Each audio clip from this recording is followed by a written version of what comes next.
I've just done a 25-minute video on this that I've just had to scrap because it had my name and address on there and my name and address on there. I've just had to turn them around.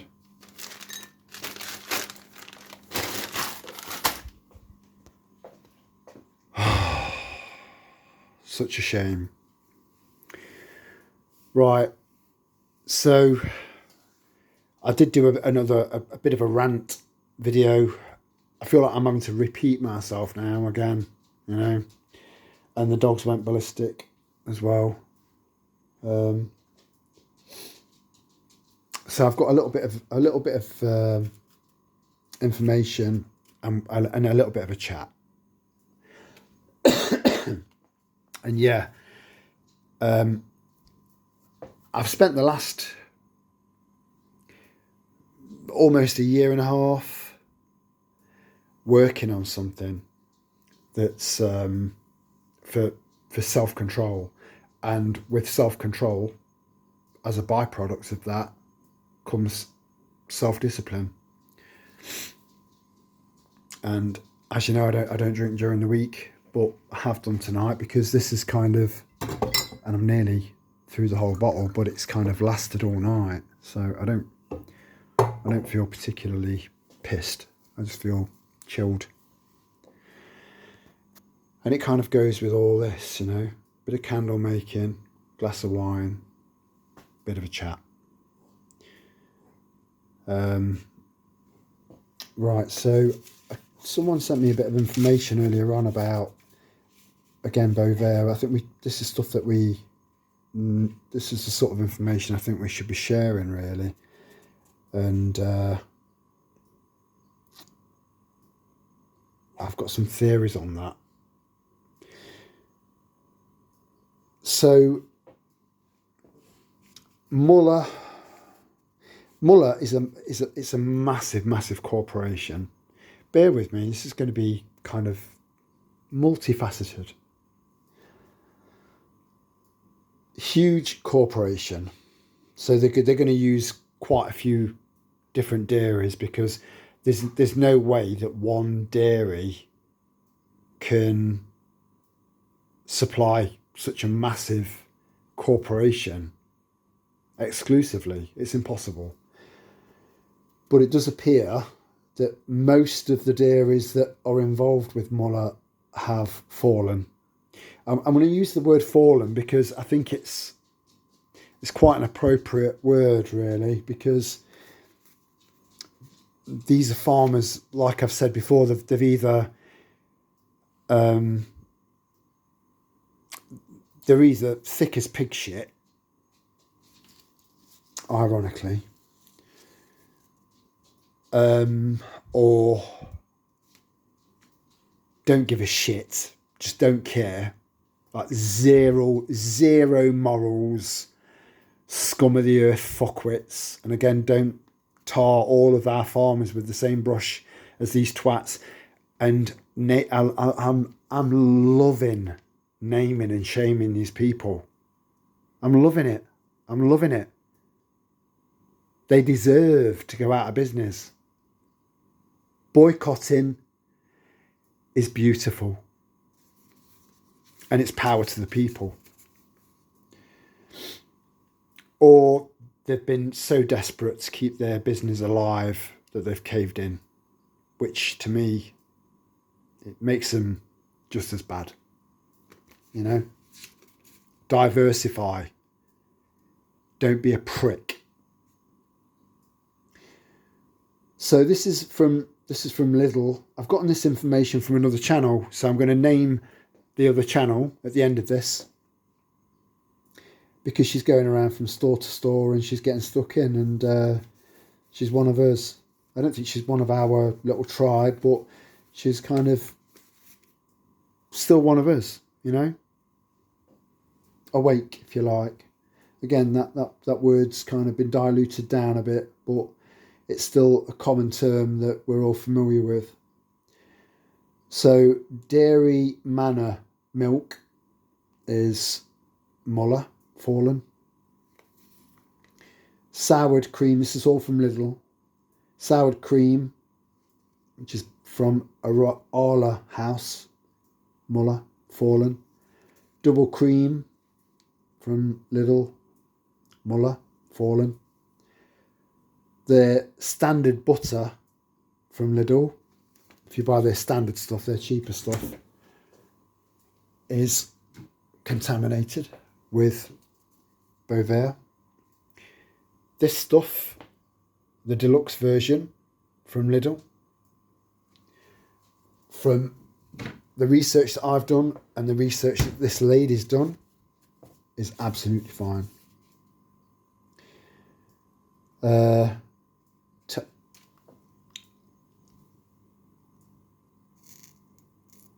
don't want that setting my fire alarms off.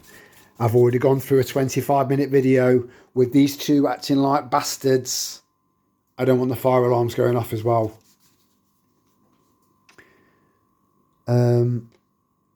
Telford Greek yogurt is owned by Muller. In fact, Telford, anything works with Muller. Telford. So if you see Telford on the back of anything at Lidl, you know, even if Lidl try to come in with some sort of defamation or anything, fuck them, come for me. Wyke Farms, so WYKE Farms, anything from Wyke Farms is all right. They make the deluxe butter from Lidl. There's a company called DMK, which is a German company. They make products for Lidl, and so it's mainly cheese products. So cheese slices, cheese, cottage cheese, cream cheese, that sort of thing. Anything like that. Fallen, BOVAER. And the name of the lady's channel that gave me this information is Budget Cooking UK. So if you don't mind, go over and show her some love, because she's going to be going from supermarket to supermarket to supermarket to supermarket, armed with loads and loads of knowledge. She does a lot of editing. She can put stuff up on the screen while she's still filming and then move stuff off the screen and blah, blah, blah. I don't do any of that. So she's a lot more efficient in that respect. We've all got something different to bring to the table.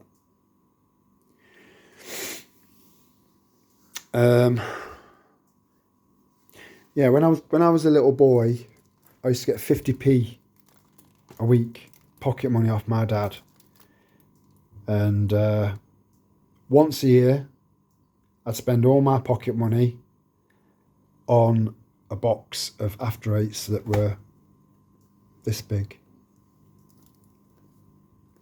contained 5, and I'd spend all my pocket money on that.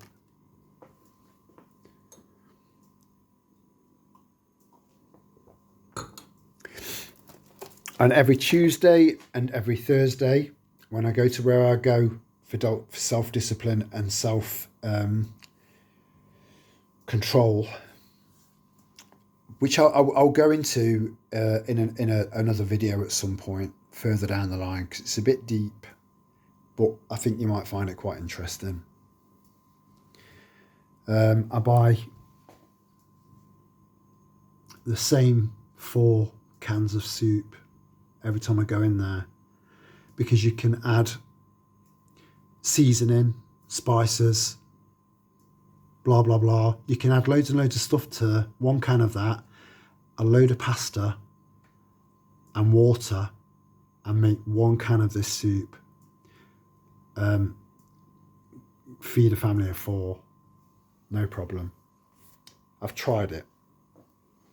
I haven't got a family of 4, but I've made 4 meals out of 1 can, just to try, just to see if I can do it. And it's doable, and it's lovely. So because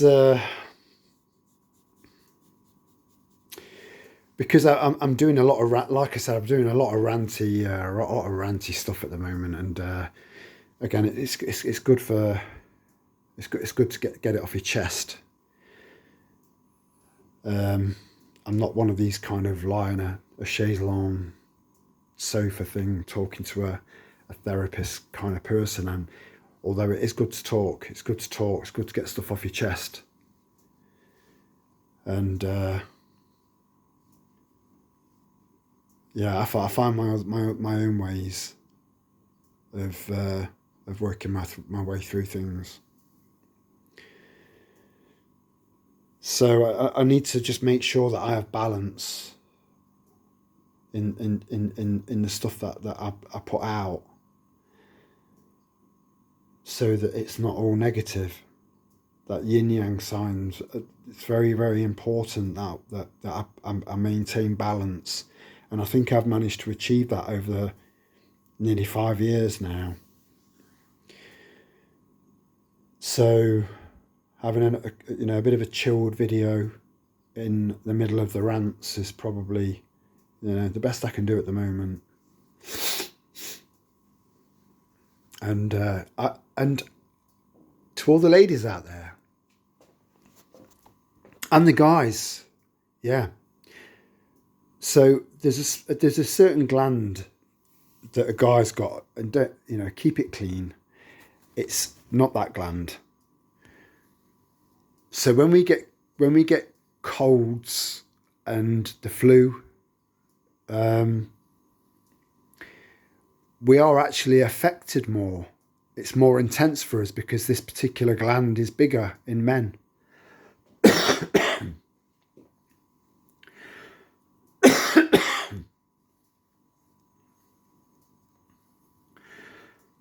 So the whole man flu thing isn't actually a load of bollocks, because I mean, I never go, oh, I'm really poor. What's his name? He's I forgot his name now.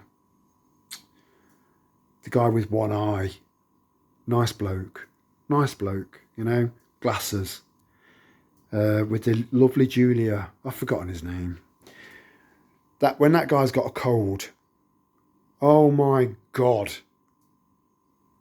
I mean, he's like the extreme end of man flu, In one video, he'll tell you how ill he is about 75,000 times.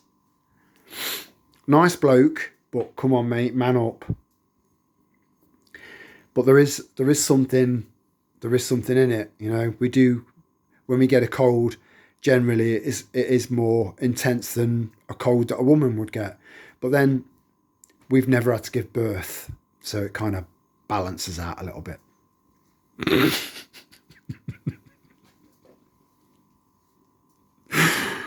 Oh. So on the way back from where I went to do what I need to do, I hopped into Co-op and bought a few bits and bobs, and I bought some milk, and milk. I mean, milk's been a staple for pretty much every household for thousands of years. Thousands. Even way back then, there would have been a dairy cow or a couple of dairy cows per village. And there would have been someone there, making sure that they got sat on a little stool doing that, And so we've had fresh milk in our houses for a very, very, very long time. I mean, back way back then, when milk used to be delivered, that was generally where you got your milk from, the milkman. And in the summer, you had to be quick. up early, bring it in before it curdled because it was in direct sunlight. Either that or the blue tits had pecked the top off the foil and nailed nearly all the cream that had settled on the top. That was proper milk. Proper. And then in the winter, you go out, you bring your bottles of milk in, and you have to leave them on the side next to something hot. Wait for it to defrost for an hour before you had enough defrosted milk to make one fucking cup of tea. The good old days. Well, that's all changed now. And because of this BOVAER thing, again, I do think that this could be an extra layer of stress that's been done deliberately. It is quite possible, just another layer, and then another layer, just to grind us down bit by bit by bit. It is possible. It is. Because I know someone that is the polar opposite of awake, and she's heard me have conversations with people, not going too deep because I don't want to. There are certain places where I need to go, and there are certain places that people that I need to interact with, that I don't want to complicate things by throwing a barrage of truth bombs at them and alienating them and myself. It's all about balance. And this one particular lady, obviously gives a shit about her kids, as most women do.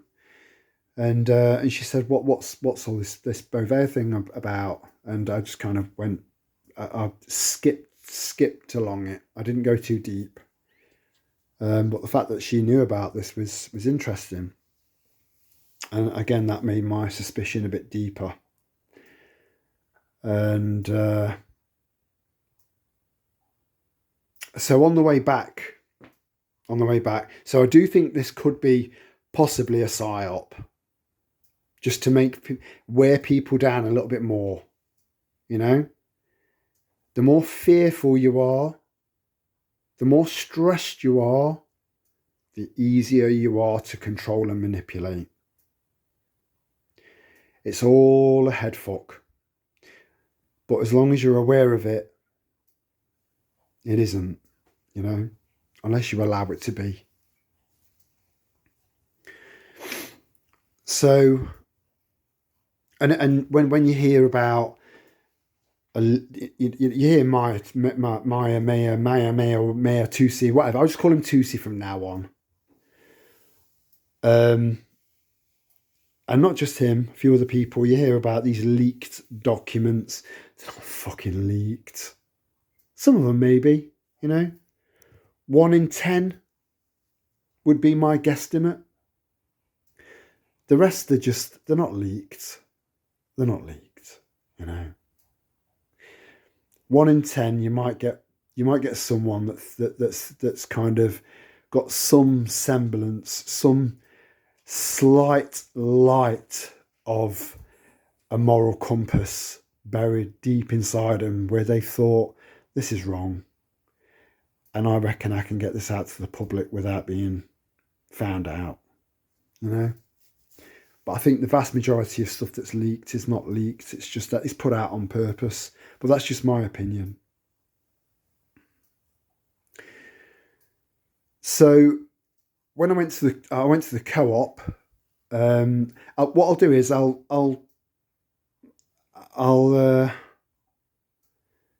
upload this and I'll upload the rant at the same time. I don't know which one's going to finish uploading first. Some of these are taking 3 hours to upload, So I don't know which one you're going to get first, because it's coming up to, it's 1:05 a.m. now, and I've got to be up early in the morning. So I'll just set them. I'll set them both up to to upload whilst I'm asleep. And yeah, I don't know which one you'll get first. It doesn't really matter. So going back to milk, I'm obviously quite conscious about, and I'm sure most of you guys are, about the whole, you know, contaminated milk thing. And I did look into this one. When it's been left to stand for a while, and you take the top off, there's been a few times where I've had to get a spoon and just get the cream out, like the old days, you know. And from my research, and I'll expand on someone else's research, this is good to go. This is fine. It's not cheap. It is more than the other stuff. But as I've said, in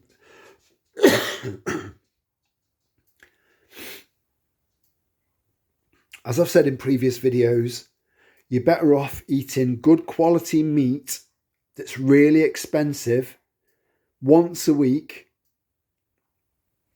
as opposed to eating shit meat 2, 3, 4 times a week. It's better for you. Same applies to anything else. Anything. Just bulk it out with cheap stuff like rice, pasta, pulses, stuff like that. And then try and grow your own stuff as well if you can. So Graham's milk's good. So I got to the counter, and she started putting me stuff through. Bleep, bleep. It actually, it doesn't even make a noise. It's silent. I'm just, you know, adding drama. And then she got to the milk, and she just said, "Have you picked this because of Arla?" And that got my attention straight away, you know, because it's just something that I'm just not used to being around people that are alert, you know. And it's quite easy to fall into the trap where you feel like you're completely and utterly. I'll get onto that. So I said, yeah. I'm you know, I'm very aware of it, and I know that it is an issue. We don't know at the moment just how much of an issue it is, and there are so few people that have actually taken the time out to read the research that has been published, and that research alone is concerning. And this is government published stuff, so imagine the reality, you know. So I said, what do you know about Arla? I mean, there wasn't anyone else in the queue, you know, but there were other people dotted around the store. It's not a big co-op. It's a small one, you know. But a lot of these people would have been in earshot, which is a good thing. If you've got one person rambling on about what sounds like a conspiracy theory, people are just going to think you're stupid. But when you're interacting and they can see and hear that you're interacting with someone that you clearly don't know, and you're both in agreement, that's going to get that grey matter working, you know. So she went on to mention BOVAER, and I just and she said, yeah, we you know, me and my partner, we check everything.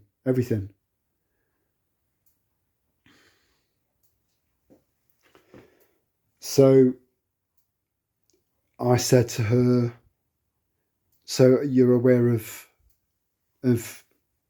lots of other things then? And she said, yeah.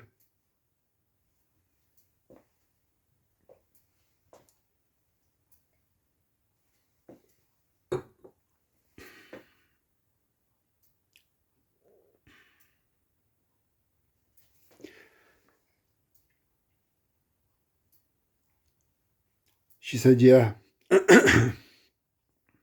we're both awake.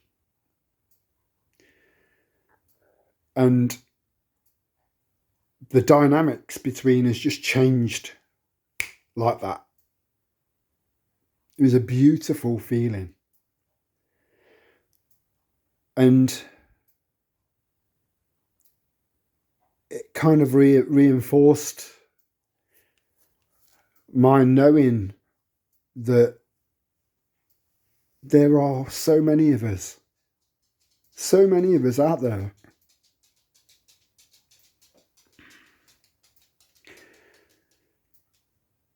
But we just don't know. It's like the film The Body Snatchers. You just don't know until you begin dialogue.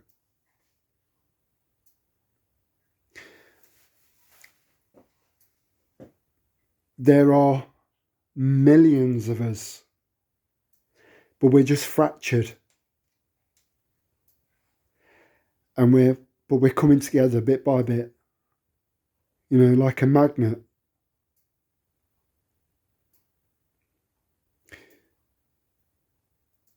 You're not alone.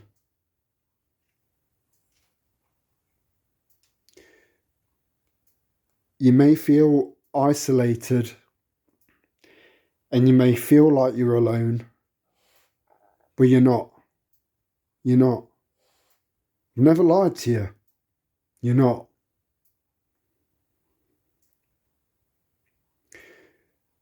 You're not alone, and you never were. Much love, and ciao for now.